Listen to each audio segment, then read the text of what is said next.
All right. Thank you so much, Jeff. All right. So those are your beautiful presenters for today, including myself. And we all mentioned we work at ZS. What's ZS? Why do we have any business giving you this workshop at all? Who are we? We're a consulting firm is the simplest way to put it. A lot of us help other places solve big problems. That's the simplest way. We are global. We have offices everywhere. So I am in our Evanston office, which is HQ, and I'm joined by a lot of Boston office folks today, but we have a bunch in the US and all over the world.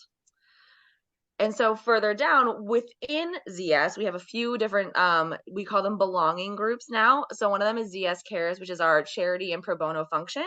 And together, I help lead that in the Evanston office. We have Jason Brown, who actually leads that globally for us on the call today. We're very lucky to have him. And we are partnering with Women at ZS, which is another belonging group that is focused on supporting women in their growth at ZS, and we've combined to work with Working for Women, which I will pass it over to either Elizabeth or Monique. Go ahead and tell us Working for Women and our partnership with you guys.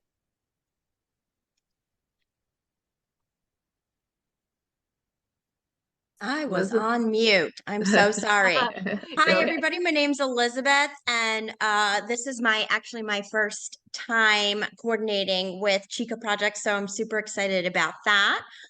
I'm so glad everybody is here.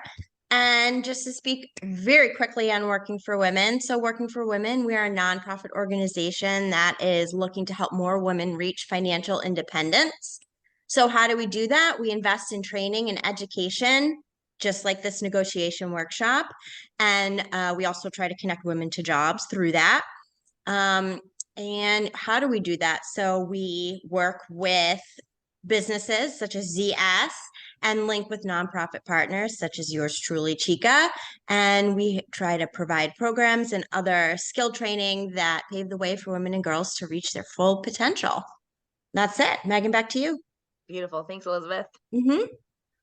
All right. So today, what are we doing today? Why are we here? We have three main objectives. We want to give you a foundation for negotiation. What is it? How can you do it? When should you do it? We want to give you all the tools for success to actually pull off these conversations. And then we want to give you some personal time with our ZSers to have a little more in-depth conversation, practice a little bit, get into some more questions if you have any, and talk about the content that we're doing. So, along with that, so we have a few guiding principles for how we want to run this workshop today. And the first one, the most important one, I think, is to be open. This is a completely safe space. All of us here have done this workshop once or twice before. Some people are brand new. We all have different points of view, and we want to be open and honest together because that's how we're going to get the most out of this. Which means we should all listen without judgment. There might be some opposing viewpoints. We want to all hear each other because that's how you learn too. You learn from people who are different than yourself. And then as much as you possibly can, stay focused. If you can be on camera, that's great, but we know that a lot of people cannot because we all have crazy, crazy lives. But please be as engaged as you possibly can. I will be your producer and master of ceremonies for the rest of this evening, so you can hit that chat. I'll be sure to answer your questions or politely pause your presenter to ask them a question, and I'll be looking at that the entire night. Okay, I'm going to go pass it off to Regina, and she's going to open us up with our opening discussion. All right. Hi, guys. So we really want this to be a collaborative session. So now is a chance that we can hear from you. So feel free to come off mute or annotate or throw things in the chat as they come into mind. But negotiation can be a really unfamiliar topic, especially early in your career. So we're just going to kind of talk about some of these questions that are common around negotiation, see where you guys are, and yeah, have a discussion about that. So, what have been some of your negotiating experiences? And what is most challenging about negotiation for you? Maybe you're early in your career and you've never had a negotiation experience. That's okay too. Um, but yeah, feel free to speak up, come off mute, and we'd love to hear from you. And then also, what's the negotiation issue that you're facing right now? This can be beyond just job offers. Try to think of maybe how you negotiate with your parents or your friends or in academic settings and what that looks like. And then what questions do you have for ZSers about negotiating? So yeah, if any of these questions speak to you, feel free to just, yeah, let us hear your thoughts. I'd love to share because I actually had a very interesting experience with salary negotiation when I first received my job offer with the Chica project for the position I'm in now, peer leader team manager. I was actually encouraged to ask for more. And I don't know if I'm saying too much, but I do want to say that because it was like a oh shoot, like I didn't know I could do that. I didn't know that, that was a thing to do. But the folks definitely encouraged me to do it and then it went well. And so I was super appreciative that they even put that option out there. It really encouraged me to do it and build me up to do it. So I appreciate that. And that was my first experience negotiating my salary, actually was with the Chica project. Wow, that's awesome. I'm so glad that you had a good first experience to look back on. I love that too, Sarah. Everyone like hit the chat or like hit a thumbs up. Anyone on this call before never really considered negotiation being an option? Like, did you ever think about it before this workshop or before you got your first jobs? I did not. I think for me, yes. I think especially because like I'm young, like I just graduated school and I think sometimes like because our age, we're like, oh, I can really negotiate because I need like more experience, I need to be older. But I think that's something that I see kind of challenging because I don't want to like ruin my chances as well, but I think it's important to like stand up for yourself. But that's like a challenge that I've been like thinking about it. And like thinking like how do I navigate that situation to like stand up for myself and like what it's like worth it for me. But yeah. Totally. Yeah, that's such a good point. All right, For some me, things it in the was like chat. I had heard about it and I was like, I'm gonna practice it. But there's a skill and there's like things that you should, it's not just because I had a job where I was like, okay, I want more. And I was like, well, I'm looking for this. And they were like, we don't have it. And I was like, okay, thank you. And I just walked away, right? And it's like, there is ways that you can sell yourself, ways that you can negotiate, maybe not just money, but other benefits. And so there's other things. So just to say that there is an art to do it, and I just didn't know it. So it was just like I just walked away like very grateful. But negotiation has been really interested with my 4-year-old. So that's another level of negotiation, but nonetheless a great skill to have in all areas. Good points. Does anyone want to talk about maybe like a challenge that they've faced with negotiating or like a question in general? Hi, I can share a little bit. How do So, you speak of? Oh, I'm sorry. Go ahead.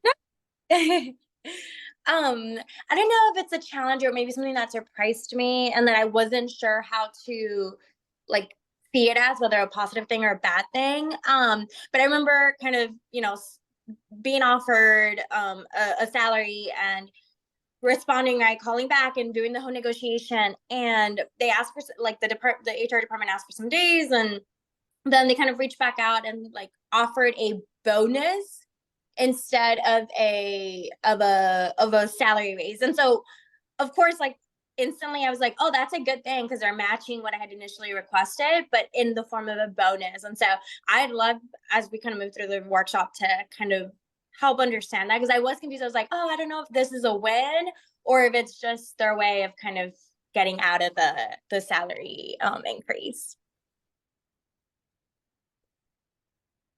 That's an excellent point, and we actually will talk about that later when we talk about the conversation. Like, what happens when they don't necessarily say yes, but they give you an alternative, and how to figure out like whether that's a good thing, a bad thing, a medium thing, whatever. All right, I think Corinne, you were gonna say something. Hi. Oh, sorry, someone else. No, you're fine. Go ahead. Whoever was about to speak, I'll wait. No, you go ahead. It's Annie JB here. Corinne would love to hear from you. Go ahead, and I'll go right after. Oh, Perfect. she's so sweet. Thank you, love. So I think a challenge area for me is I really don't feel like I have the expertise or I'm confident enough to negotiate salary because I think that I need something else, whether it's education or whether it's professional skill wise. I always think that I have to have another thing to be confident enough to negotiate my salary. And even though I have all of this experience and I have, multiple degrees, I'm still finding myself to be very insecure and taking my power back and negotiating my salary. And I definitely think that it comes from my family because historically we've been taught to settle or be happy with what we have, but I would like to push the envelope and get paid what I'm worth. So that's just one of the facets that really get me before I try to even attempt to negotiate a salary. Mm.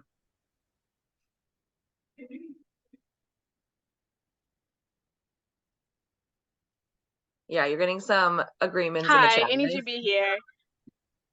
Yes, I please go would ahead, put it Annie. on the chat, but I think something I wanted to comment on is, can everybody hear me okay? Yes. Okay, I'm in a tunnel, that's why. But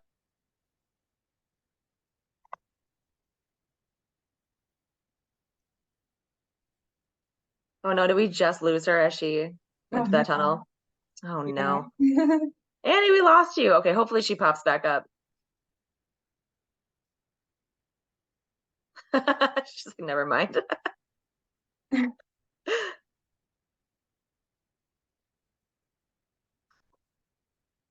Yeah, I feel like we have a lot of the same sentiment here in the chat of this like idea of like confidence and then like worth and like you know what, maybe we can just get into it about how I'll go to the next slide. How is it different for women and how is it different for women of color? Because I feel like this is all the stuff that we're about to talk about. Regina, I'll let you take the lead.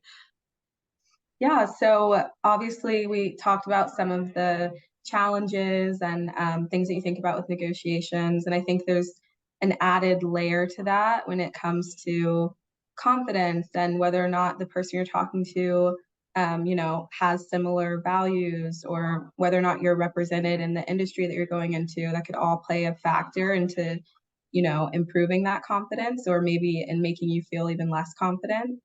So yeah, we'd love to hear about just how is this experience that we've been speaking about, how is it connected to your identity and what are some of the other aspects that are relevant as we discuss this throughout this workshop? I think one thing I noticed, I worked in a male dominated space, and the fact that we even have to negotiate how much we're worth when white men sometimes don't have to negotiate and they can come in at high numbers or they can get those high offers without even having to think about it. And so to even have one to even enter the space into negotiating and then to have that fear that we're not going to be taken serious or we're going to be looked at a certain way for asking for what we know we deserve.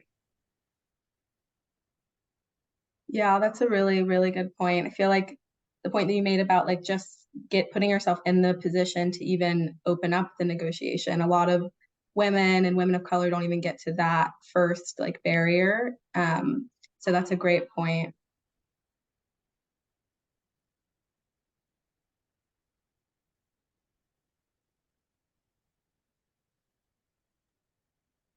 Yes, I would like to say for me, in addition to working with Chica projects, I work in the international relations field, and we all know which like gender and ethnicity is mainly populated within that field, and it's even boiled down to like the way individuals speak as well gets picked apart. So there's constant like picking about people's personality and what makes them them and their identity, and so that also makes me feel a little bit smaller too. So and I'm a young professional, I just got into this field. So I oftentimes think about if I'm already feeling this way, but I love what I do, will I ever like gain the confidence to do other things like negotiate my salary or go into a more senior role or have the confidence to apply to a role that I know that I'm qualified for, but hasn't historically went to somebody that looked like me. Totally. Should try to find that statistic. What is that? Maybe someone knows in the chat. There's a statistic out there that's like when men apply for a job, they know that they reach like 60% of the qualifications. And when women apply for a job, they try to reach like 100% of the qualifications. That's a fake statistic, but it's something in that vein. And it's so interesting that we as women feel we need to be so above and beyond what's expected of us to just get like the bare minimum. And it's a huge hurdle to overcome. Yeah, I Megan, also I think think I have heard that statistic. Like men are more likely to apply for something that they're not qualified for, Yeah. compared to women. Yeah. I also like want to agree on Corinne's point that like often, even when like you're in a space of like knowledge that like you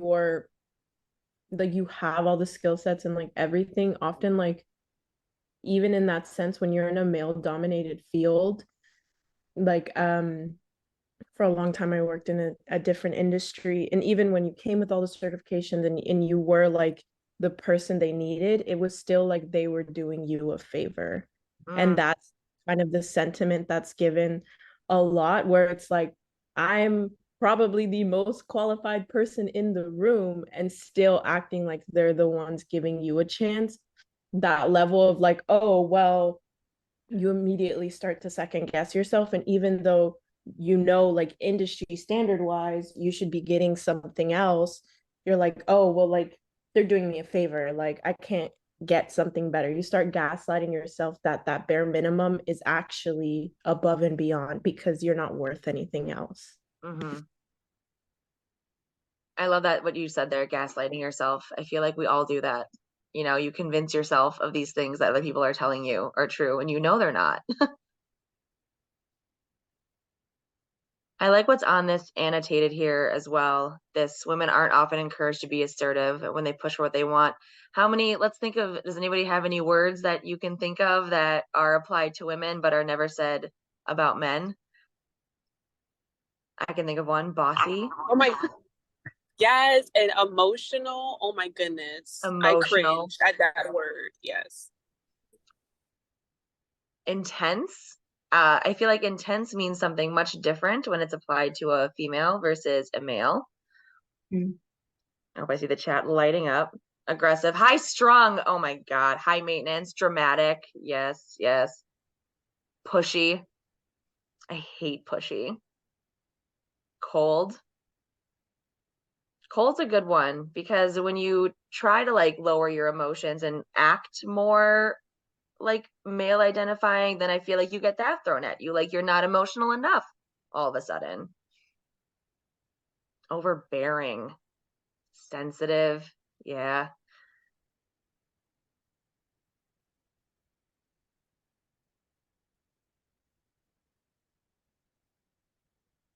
Nagging. Totally. All right. Shall we move on to the next slide and talk about all this good stuff? I'll remove these annotations. Yes. So we touched on this a little bit in our discussion just now, but unfortunately there are, a lot of real statistics that back up that this is harder for women and is harder for women of color, especially.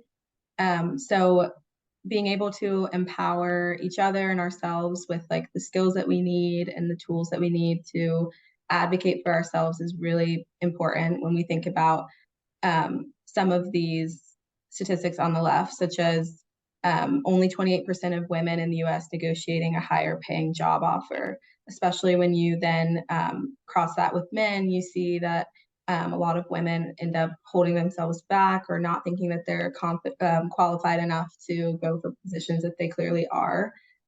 And then there's also that cultural aspect and other aspects of identity, such as race, that impact it even further. So I know somebody mentioned like the way that they grew up impacted the way that they interpret what they deserve and whether or not they should settle, et cetera. So that's a very real factor that a lot of women end up having to, like it affects them in their job process.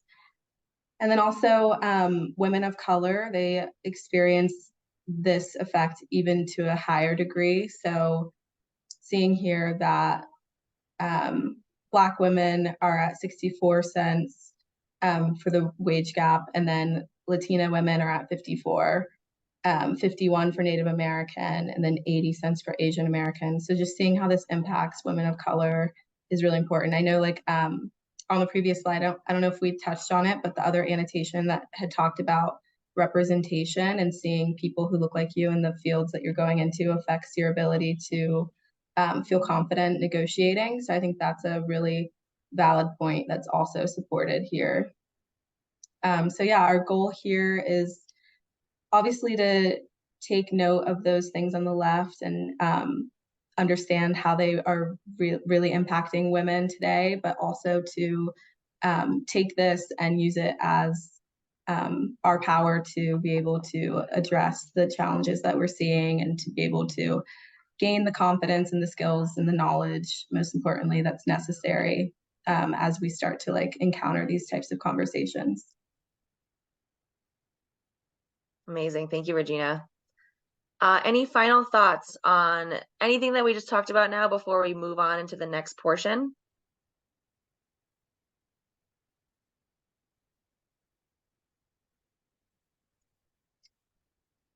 All right. Excellent. All right, Juliet, over to you. Awesome. And so before we dive into deep tips and tricks and the name of the game, I'm going to address a few of the common misconceptions there are about negotiation and negotiating. And so the first is this idea that in order for one side to gain something, the other side has to give something up. The great news here is that it's not how it works. Instead, productive negotiations are about finding ways that both sides can be happy. And as this slide says, working together so that everyone can get more. A second misconception is that even the act of negotiation is seen as hostile or something you have to really think and weigh whether you want to do it. And that's not true either. Negotiation is an anticipated part of the hiring process.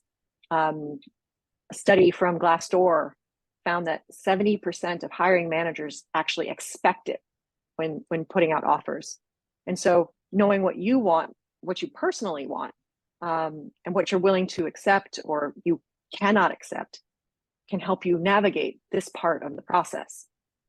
And then finally, the last myth we want to hit on is that, negotiation is war. You're going into battle, you're going to fight. It's you against them. And well, hopefully, that's not true for you if this is where you want to be, if this is the right job for you. It's a conversation about your expectations for the job. And if you're prepared, you're confident, you're respectful, there's no need to expect fireworks or battle or drama or trauma. It doesn't have to be that bad. So on the flip side, yes, there are mistakes that you can make when you are negotiating that can leave one or both sides feeling unsatisfied with the results. What's here on the slide is rooted sort of in a common theme that knowing what you want and what you can accept is really important, and that's where you want to aim. So for instance, if you set an ultimatum, you may come away with nothing. Or if you take the first thing offered to you, you might be leaving money on the table or something that makes you happy on the table. Or even having acceptable alternatives available, but still just sort of taking what you have to get it over with. Avoiding the problem is a big mistake. And when I say acceptable alternatives, or what it says here, best alternatives, that can be anything from a competing job offer from another company, or being willing to stick it out where you are for a little bit longer. So there's a lot of different ways to look at what the situation is around you when you're negotiating. All right, but why go through the hassle? why be so uncomfortable and scared, or if that is how you approach it, because it can be to advocate for yourself. Well, once you do start proving your value to the company, generally raises are usually percentages of your salary. So you start with a lower salary, you get lower raises. And it's not just money that comes into play when you're negotiating. If you think about during the pandemic, all of the conversations around what was going on, flexible work schedules, vacation time, health insurance, all of those things add up to make a big difference in how we feel about ourselves, our place at work, the impact to our personal lives. And you can definitely do this. I mean, you're already doing it in so many aspects of your life. Deciding what to watch on TV, where you're going to go to dinner with your friends. Even if we don't realize it, we're constantly negotiating in our everyday lives. And so when it comes to job offers, you put in the work. As it says here, the more prepared you are, the easier it will be to show up with that confidence. And on that note, being prepared is sort of what the next bit of the presentation is all about. And I think it's Heather's turn to walk through that. Correct. I'll take a quick pause. Any questions on the overview? Any thoughts, feelings, hopes, dreams?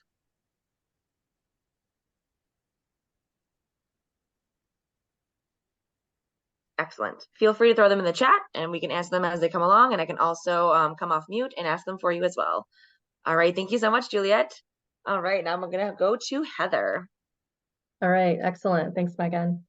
Mm-hmm. So we've talked a bit about, what does negotiation mean, even some myths, and trying to dispel those so that we can be in the right frame of mind and start to build that confidence. So these next slides are going to be about some of the steps that you can take and some of the skills and the tactics and the ways and the how that you can go about starting to do negotiations successfully.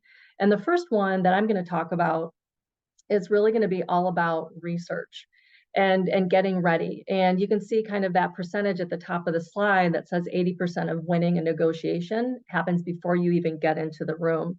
And so the more time that you can spend familiarizing yourself with the research, what does this job look like? What is it going to pay me? What's important to me? What are some of my values? Can I accept? What is the most I want and what is the least that I will take? The more that you can think about that in advance and kind of take all of those thoughts, all of that preparation into the conversation. We talked before about not feeling confident, not knowing what you're worth. If you spend this time, you're going to have more confidence. You're going to have a better sense of what you're worth, and you're going to be able to speak to it in the terms that this interviewer is going to understand. So let's talk a bit about what we mean by research. So there's a number of different components when we're talking about the job. Obviously understanding what the range of salary is for this particular role is going to be really important, because when you go in and you have this conversation and you're asking for more, you want it to be realistic. You don't want it to be too low. You probably don't want it to be too high. You want to go definitely above where they're talking about, but you want it to be in a range so that you're going to get a positive reaction from that person. And that will require you to have an understanding of what's acceptable, what's normal for the region that I'm in. And so you want to try and look at regional averages for these different ranges for the jobs and the roles that you're looking at. Something else to keep in mind, especially if you're looking at raises and kind of going up from where you are right now, always take into account cost of living differences, both what you're experiencing where you're at, as well as if you're going to be moving to different areas of the country, so that you can kind of keep that into mind, that you always want it to be regional, and look at, the cost that it takes to live in that area is significantly different as well. And so you want to factor that into what you need.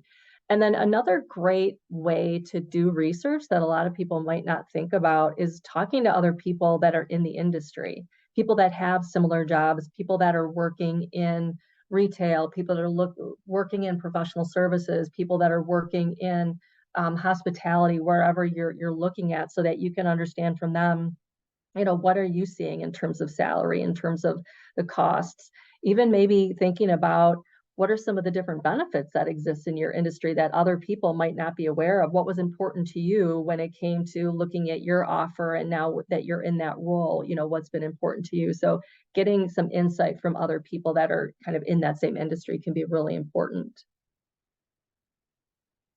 And there's some great tools available out there. I know if any of you have looked at these, they're amazing. The type of information that you can find out if you just spend a little bit of time out on the internet. Glassdoor, PayScale, Indeed, all of these are great resources.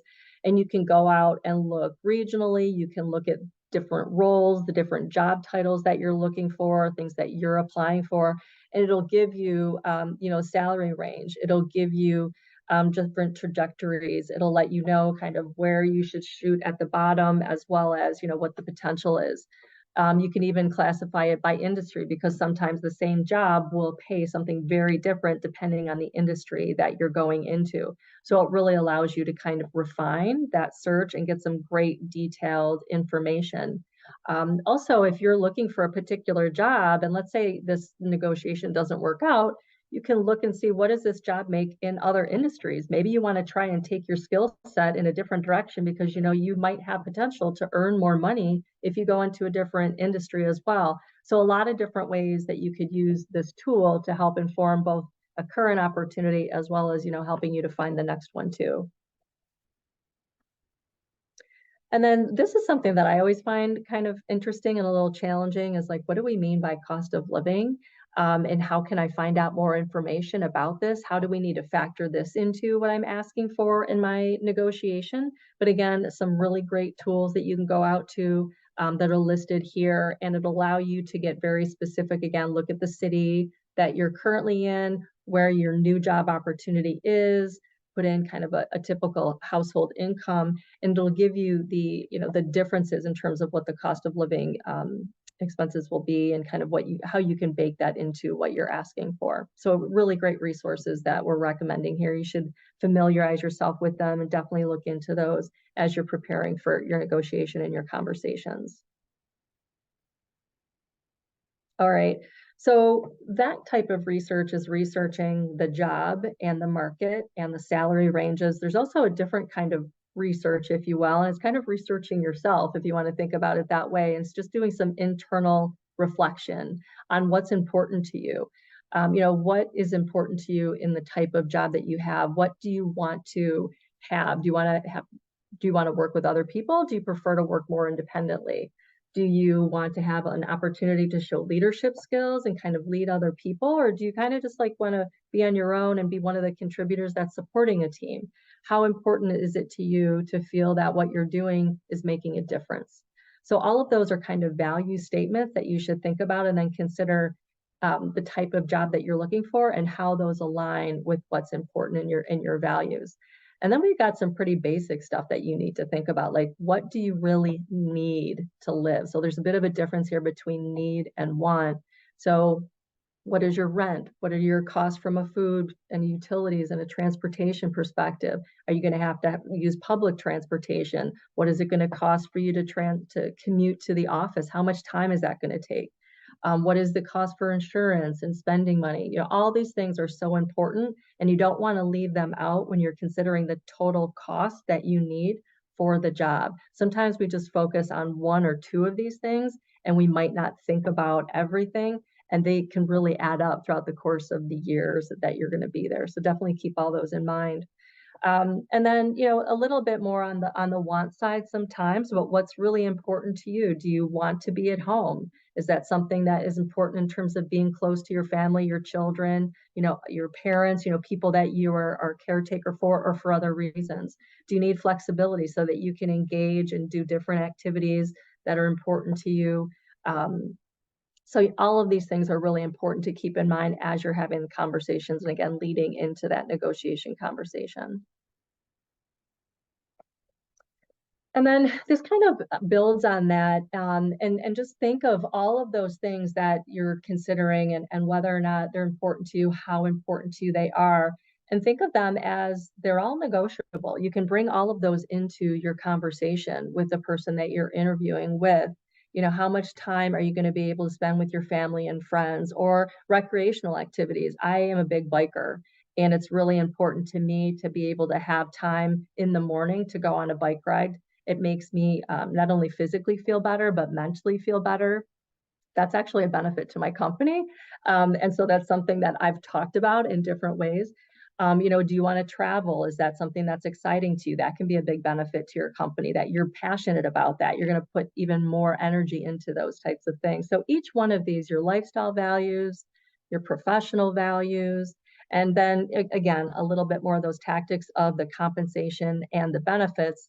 All of these things are important for you to think about in advance, because they could become sometimes a really important component of the conversation that you need to have with that person that you're interviewing. So just knowing where you stand with these different things and how you need to bring them into the conversation is going to help you, again, be more confident and more prepared to kind of speak to what you need and know what you're willing to give up and what you're not willing to give up.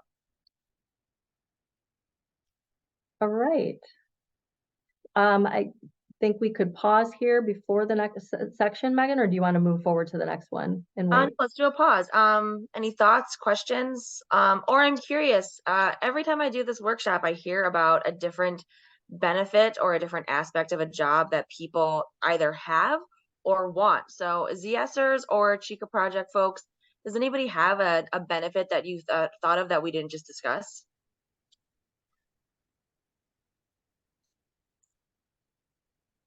I think the one great one I learned last time was phone bills, getting a company phone plan. Ergonomic support, that's a good one. A work from home setup. You know, ZS did that for us in the very early days. Internet reimbursement, specifically if you're going to be totally remote. A big one too I hear about a lot now that we came out of a pandemic, mental health support. That was a really big one that we sort of always had at ZS, but it wasn't as robust as it is now or as easy to access. And I think that's really important. All right. Anyone else? Any questions?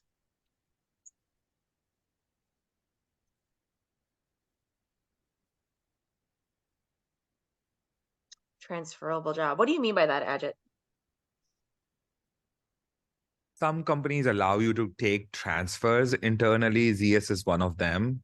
So if for some reason I want to relocate, like I had to from India to US, which was huge for me, ZS supports you through that. Yes. Oh, Sarah has one. Not sure if it's technically a benefit, but we have no meeting Thursdays, which is a great break during the week.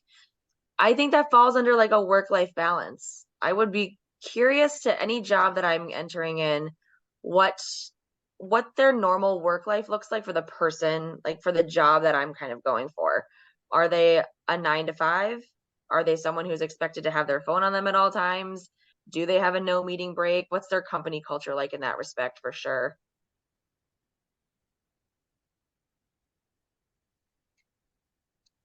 Oh, flexible and no non-competes. I'm not sure what that means. Samantha, can you explain more if you can come off mute? Yeah, so I mean, I feel like a lot of people know this, but I do consult on the side for like other nonprofits or things like that as well.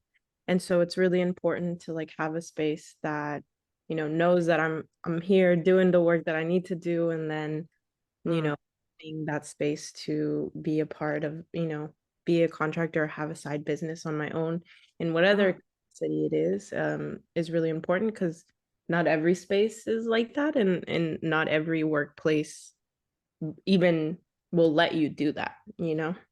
Yeah, that's never thought about that. Again, I learned a new one today. Thank you. I love that.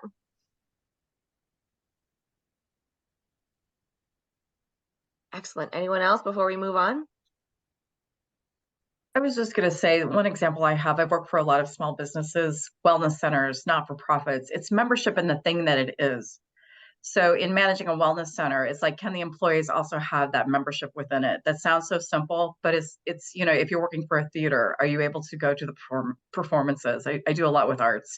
So that's one of those questions. Can you negotiate? Or are you interested in doing that? Because sometimes that's always implied. And the no non-compete makes so much sense for the part-time contractor, the flex roles in all those industries too. So that was a great point.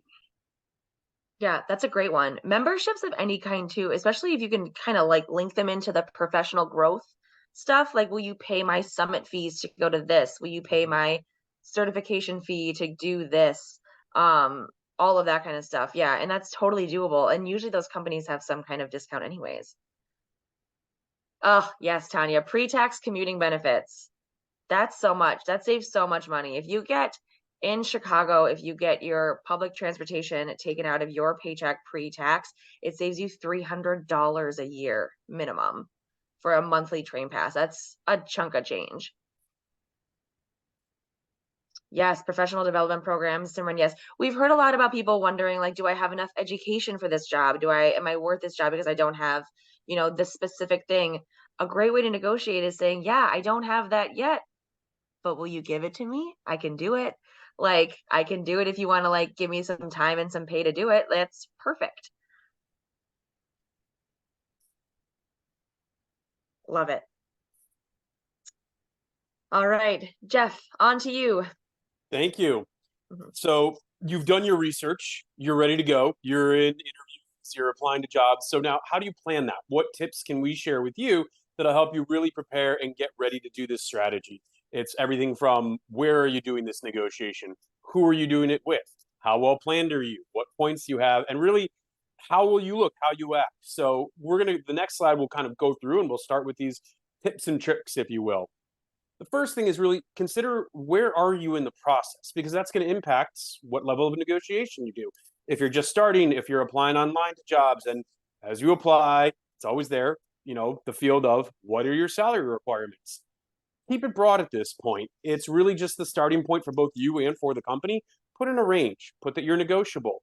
It's once you start to get into these second, third phone interviews, now get those numbers, put some more parameters around it. You might still be a little bit lower on the leverage scale, but no, now you want to be upfront and let them know, hey, this is the range. I want to be at the higher end, but this is the range that I'm considering. When you get the offer, the ball is now in your court. And I think one thing, I heard it in the beginning, people are like, well, I'm not confident. I'm not sure of myself.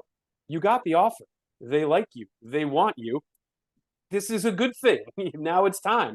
You're not coming from a malicious intent if you're negotiating, if you're asking for more. But now is the time. If you didn't see what you want, ideally in a perfect world, the first offer is the best offer and you're ready to go with just that. But it probably isn't. So when you get that offer, get all the details in writing. Get that offer letter. Say, hey, I appreciate you giving it to me verbally. Once I see the offer letter and I take a chance to review, I'd love to schedule some time and follow up. Always try to do it over the phone. Try to take it off of email. It's quicker, it's more effective, and it saves a lot more time in terms of the back and forth. When you do that follow up, if you get a counter offer, say thank you, be gracious. It's something, people don't think about. Again, maybe they didn't know that they could do this. Maybe sometimes like, oh, we can stretch the budget a little bit, but make sure you get all of this in writing. You want to be able to reference, take the game of literal telephone out of it. I thought you said this. I thought you said that. Even after you're done with the negotiation and you're done with that conversation, follow-up email. Hey, I just want to emphasize we discussed A, B, and C points. This applies internally as well too. If you're looking at a new role at your current organization and you're moving in, what impact is that going to have? And send that follow-up. So here are the things that I recognize that we discussed. Please confirm. Always get it in writing. And then, of course, if you accept, if you decline. If you accept, great. We're all in a happy place now. But what happens if you don't accept it? What happens if you get a better offer somewhere else, or you've just decided this isn't the right fit for you because one or two things maybe they couldn't give? Don't burn the bridge. Graciously say thank you. Unfortunately, I won't be able to pursue for one or these reasons, whatever it is. But make sure you're graceful about it.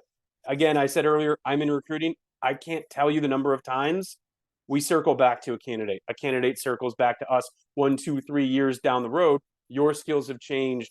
There's new roles at the business. You never know who you're going to connect with down the road, and you want to make sure you maintain that professional relationship. I'll pause there before we go to the next slide if anyone has anything in the chat they want to add or anything else. All right. Yes, Ida. I'm not sure if this is like the place where you might address it, but sometimes jobs ask you for like a history of salaries, and how do you navigate that? Yeah. Because you might not be where you want to be, and we don't want to give them that as like the starting point or the end point, right? So how do you navigate? Yeah, and a lot more, you're all probably aware of this, a lot more states are putting restrictions around what can be asked in terms of that salary history, really to close that gender pay gap. Yep, somebody just put it, it is illegal to ask that in a lot of states. I know California, New York, Boston has laws around it. So you can just say, hey, here's what I'm targeting. That's based on the trajectory that I've had, the research that I've done, but this is the range that I'm looking for now. Any more than that, and I think you can say, hey, we're given where we are right now, I'm not comfortable being more specific because I would like to learn more about the role, about the organization beyond the research that I've done. But for now, this is where I'm settling. This is where, I don't want to say settling, but this is the range that I'm looking. Thank you so much. Yeah, I was having a conversation with somebody. Yeah, and they're in Florida, so we're not surprised there. But yeah, I'm glad that is being banned in many states. Yeah. So what's the first tip you should think of is urgency, both on your end and theirs. So you get that offer, respond, acknowledge, hey, thank you very much. I received it. I'd like to take a minute to, a day to review whatever it is. Can we schedule some time? Again, what I've seen both in my own experience as a recruiter and talking to colleagues, usually you get the verbal offer first and the written offer is there to follow. But, the key here is prompt, respond as promptly as you can. Don't let it sit for a week because you want to show that you're interested. You want to show that you want to continue these conversations and that you're serious about it. But again, respect that urgency. They're trying to move quickly. They want to get you on board. If you got the offer they want you. Now they want to get you to join as soon as possible. Secondly, stay calm. These are always we've seen some words. This can get emotionally charged. Nothing here is personal. This is all just what's in the best interest for both parties. And as one of the earlier slides said, it's not about who wins and who loses. It's about who gets. Let's make the pie bigger for everybody here. It may not go as you've planned. There might be, oh, I don't know if we can do that. I'm not sure. This really is our best offer, but it's important for you to stay focused, stay calm, and don't say, well, I told you this, I said this, or you promised me this. Blame game isn't going to help. You can just say, calmly and politely, I'm really happy with the offer. However, I was hoping that I would end up on the higher end based on the skills that I bring, all of that. Again, this is where you never know. Maybe you didn't know that they could do a sign-on bonus or that they could do a flexible working schedule based on the role, because as you talk to more people, you'll find out more about the organization. So again, take the emotion out of it. I know it's hard to do because this is very personal. It is a job offer. It is about your life. But stay calm, stay focused. Don't let emotion kind of run the conversation. Steph, I'm curious. We talked about that earlier. I don't know if you have any knowledge on that. Do you know what the benefit is of someone offering you like a signing bonus versus a higher salary range?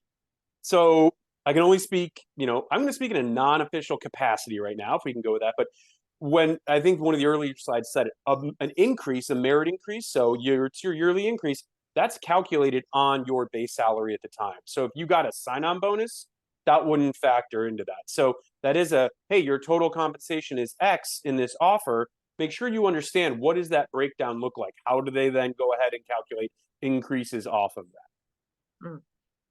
Thank you. Secondly, prepare your environment. A lot of what we're doing now is virtual. Make sure, yes, the bonus is often heavily taxed. Make sure you make note of that. That does happen. But prepare yourself. Close your door. If you have a family, say, hey, I need to have, a private conversation. Remove yourself from the distractions. Blur out your Zoom background. Whatever it takes, but make sure that you're in the mental mindset for it. That sounds a bit repetitive, but you're in the right mindset. This is business. This is negotiation. Not saying you have to put on a suit. Look professional. Where can you be that you're focused and this is all you're thinking about right now? Yes, negotiate with your dog. I guess that's a good way to look at it. Or in my case with my daughters, why we're not getting a new phone right now, or really any phone, because you're not old enough. Although, because I said so is really starting to not work as well as it used to anymore. They're getting smart on it. But again, just making sure that you know, as we all know, mentally you could be in one space, but if your physical surroundings are a mess, you might end up being a mess. So clear those distractions. Make sure you are in a space where you are focused on the person that you're speaking to and that you have removed everything else from those distractions. Lastly, this might not go like you want. You know, you might not get all that you want, but did you get what's important? Did you get things that you ranked for yourself are critical? I think that's some things sometimes people don't do that going into a negotiation is, hey, money wise, I want to be here, but what else is really important for me? I need to be able to do 1, 2, and 3. I have small children. As I mentioned, I need to be able to shuttle them all over the place, but I want to make sure that I'm there to be able to do that. So remote work, working from home, how often do I get to do that? That's more important to me than a sign-on bonus, whatever it might be. So you might not get all that you want. It's okay. There are some things they may be able to do, and some things they may not be able to do. But just prepare yourself for that, and prepare for the dialogue, the back and forth. You might be continuing to talk, and they may say, "Hey, let me interject right there." Not malicious. It's just simply so let's find out what's going to be the best solution for everybody here. Lastly, I'm talking to somebody who's just out of college with this job. So it's hard. I get that. But really remove yourself from that. You know, age is not an indicator of how senior or how junior a person is. Somebody could be very junior. Somebody could be a few years out of college, but be very high up the organization. Vice versa, whatever it might be. When you're doing that negotiation, find out, hey, is this the right question for you? Should I ask that to somebody else? What does this mean? Making sure that you're directing those conversations to the right person and understanding, you know, hey, I have a question about the work schedule. The recruiter or the person you're negotiating with, they may not be able to say that because, hey, I'm a recruiter. I'm 3 days a week from home, whatever it is. But this group, I don't know what their, allowances are for that. So, okay, can I talk to my hiring manager again? Most times they're happy to do that. But again, make sure you're not, getting washed up in the, hey, who's this level? Are you the right person? Geez, I got 20 years on this person. I'm having this conversation with them. That doesn't mean anything. I think the key here is remember, you got the offer because they like you and they want you. Let's get to that happy medium. Let's get to that bigger pie for everyone. Love it. All right, quick pause. Any questions on anything that Jeff just covered?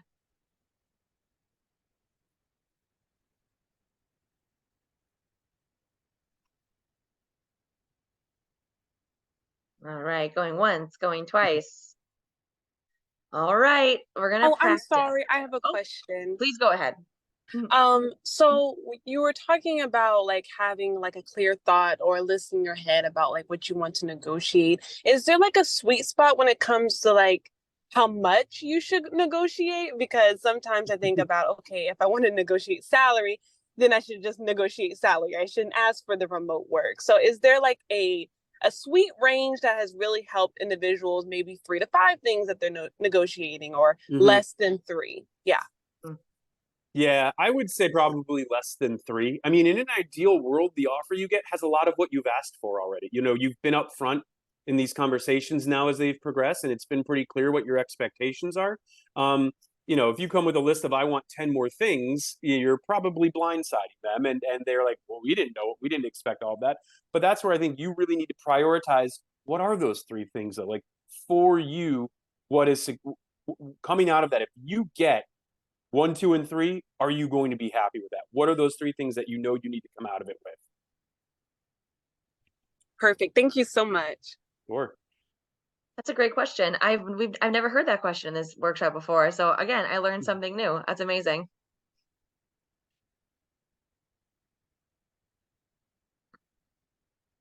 All right, I'm gonna stop sharing for a moment. Any other questions?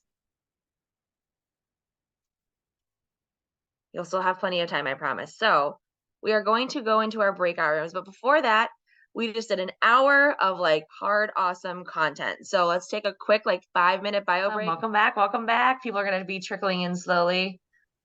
While we're trickling in though, so we have about 10 minutes left of this gorgeous workshop. So I want to hear thoughts? Anyone from any of the rooms? What'd you guys talk about? What came up? What pieces of advice did you hear that really resonate? What do you want to share? Or alternatively, any feedback you have for us. We do this workshop over and over and over again, and it changes constantly for the better every single time. So any thoughts you have on what you want more of, less of, any questions we didn't answer, I would love to hear anything and everything you have to say. Mm-hmm. I'll go first. I think that my group, I'm biased, was the best group because we learned so much. And Owen and Ajit, oh my goodness, it was such great information, especially with the mock conversation that was had. And then we did another one where I was the employer and Ajit was the potential hire for the role. And I definitely learned the importance of like sitting in the silence. Silence is okay. I hate it, but sometimes that's needed, as well as the power of questions, making sure that you ask open-ended questions and not the yes or no questions, because that severely curtails the dialogue. So I learned so much, and I have some tangible steps that I'm going to take, but it was definitely very beneficial. So thank you so much. My hat's off to all of y'all for this great workshop. That's amazing. That's a great piece of advice. Open-ended questions. I think if there's one advice that a lot of ZSers would give others, it is the open-ended questions. We as ZSers thrive on it. We do use it a lot. So I think that's one thing that you can all take away from this conversation. Mm-hmm. All right. Anyone else? Anyone else have some great advice that they heard, or like what else did you do in your breakout room? ZSers, you can also speak up.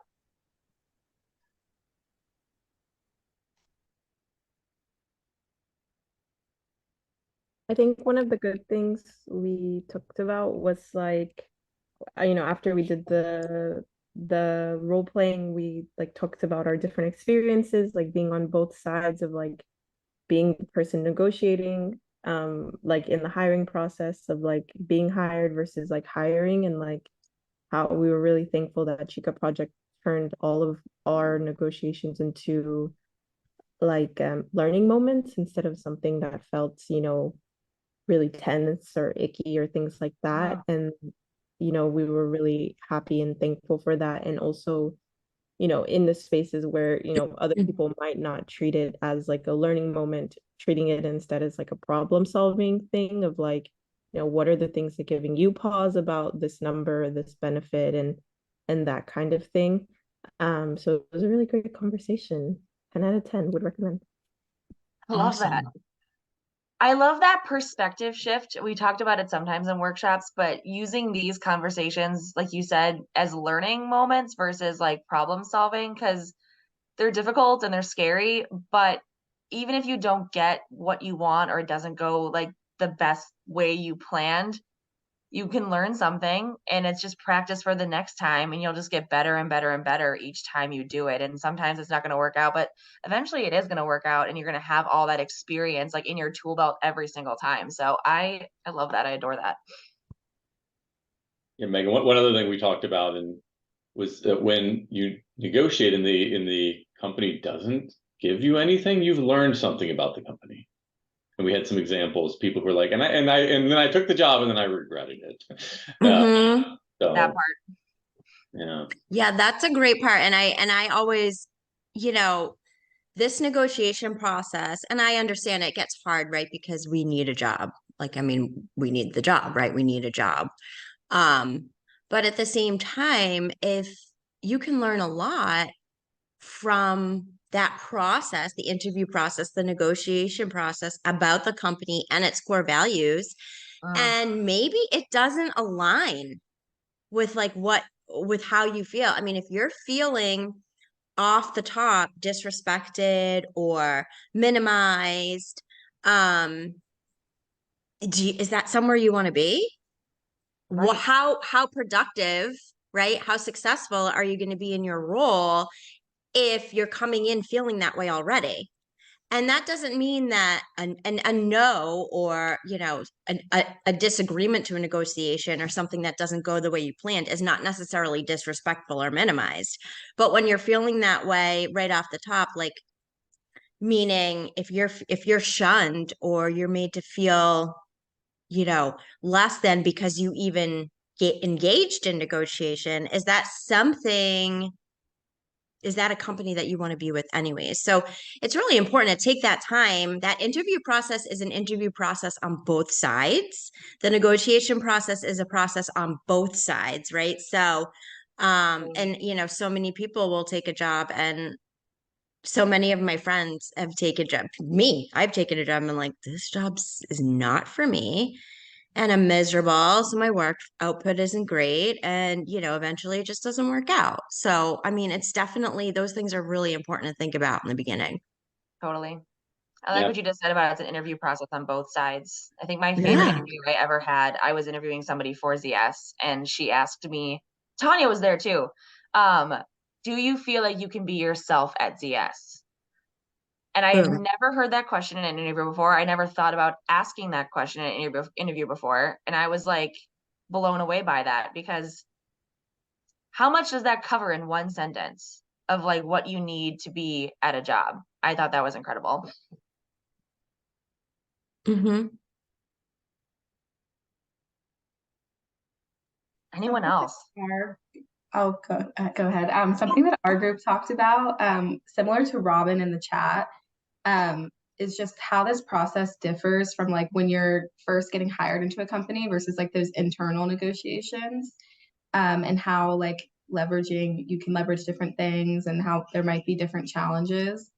And that was something that, we'd love to get input from like this larger group on. And feel free to add anyone from my group if they would like to. Thank you, Regina, for bringing it up.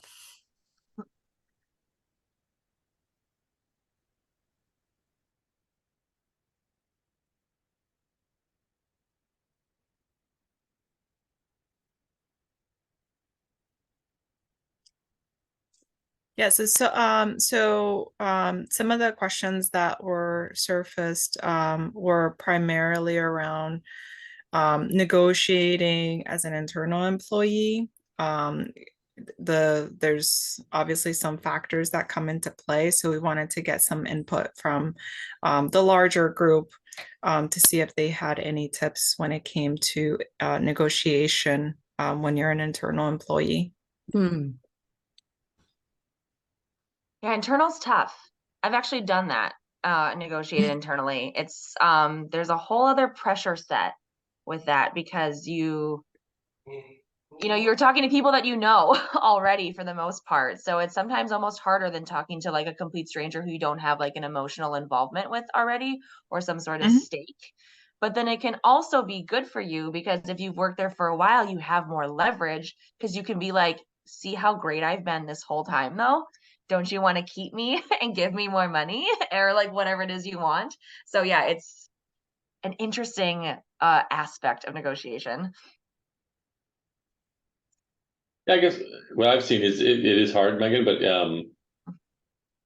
you can treat it more we talk about open-ended questions. Like, to me, this is where you treat it as problem solving, because you're all part of the same team. So what, ask the questions, what can be done, but do persist. I don't think you should take, no, we don't do it that way.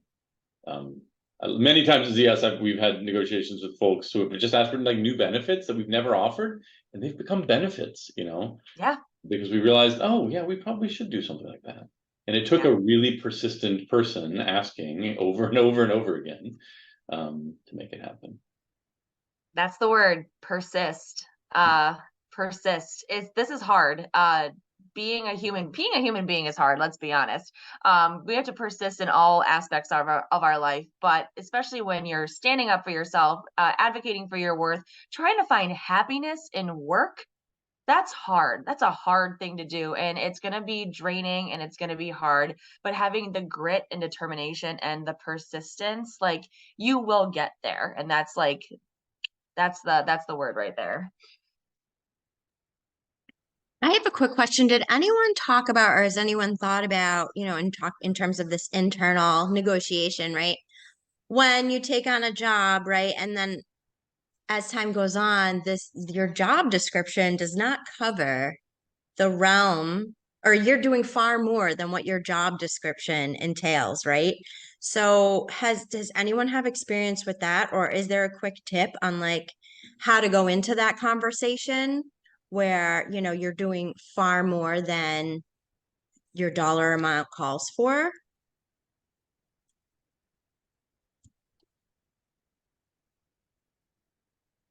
Do any ZSers have tips? Sarah, do you have, what do you all talk about? Or Yeah, we touched a bit on that. Like when you're and I think Wendy went into this, when your responsibilities kind of exceed your job description and how to mitigate getting compensated for those extra responsibilities that you're taking on.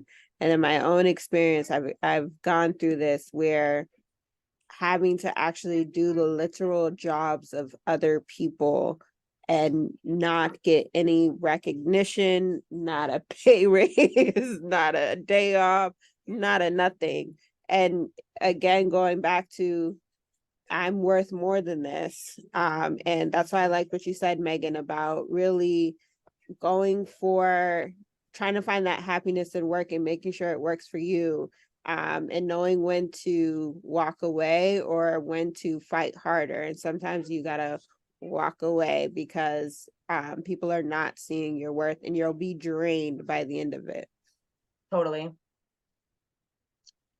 And tactically too, in terms of like if you come across this problem, we have this at ZS, but a lot of other companies have this too, reviews and review cycles. And that's a good time to start asking for that, but not at the actual review. If you know it's coming a little bit before, letting the person who's knowing you, who's reviewing you, like, here's the extra work I've been doing, the extra tasks I've been doing. Here's here was the initial job description and all that stuff. During my review, I would like to discuss, X, Y, and Z. It's hard to spring it on them during the review because they probably already prepared a review for you. So kind of prepping that if you can is a good tactical way to do it. I just wanted to add quickly to that, so many job descriptions say and other things as needed. So that's always sort of the way that they allow for that. So I think this research aspect is so important, again, to what are the key functions of your job? And if there's a job description that you like and that you're actually doing and it's not the organization, we always encourage our own staff to write your own, start building it, and then come in with that for the negotiation. You could research what that is and find that amount. I agree with Megan. Springing it on people is not a great idea, but hopefully at a review process and time, you're allowed to do self-evaluation. And I would definitely recommend that for the self-evaluation point to say, this is my job description. This is what I'm actually doing. I think this is what I'm now looking for in this role. And so a lot of people talk about changing those functions and moving them. And let's see if they deliver on that, because that's important too, right? But what if they don't recognize the policy? That is a great question. And I'll just say I work with a lot of really big companies, and it's hard to regrade jobs. But what drives things is movement. So when people say, "Hey, I realize I'm doing a bigger job, so I found this higher grade job in another department," and that sometimes can drive change.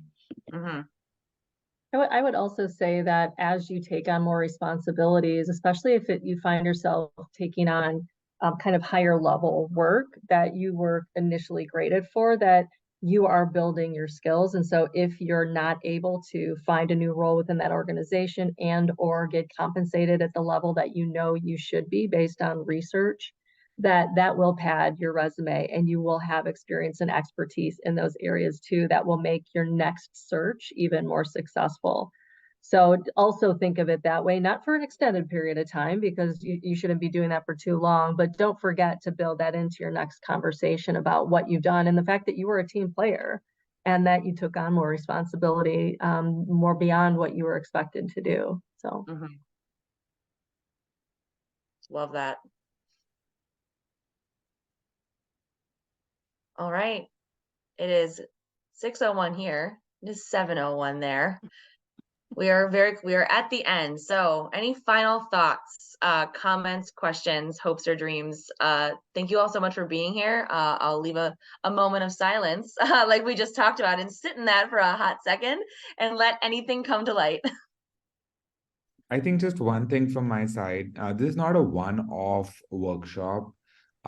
Yes, it was one day today, but you can reach out to us. You will have at least my email address on the invite. Feel free to shoot an email that a negotiation is coming up, and feel free to hop on like a 10-minute call. We always have 10 minutes in our lives, how much ever busy we are, to help you role play, to help you for a negotiation, to give you some tips. So just don't think of it as just one off. Great sentiment. Thank you. Thank you so much. Thank you for to the facilitators. Yes, thank you for doing an amazing job. Thank you again to Working for Women for making this possible for us and being our connection back to CS. And I want to give a huge shout out to the Chica team and the mentors. You all are show up and show out, how we say here.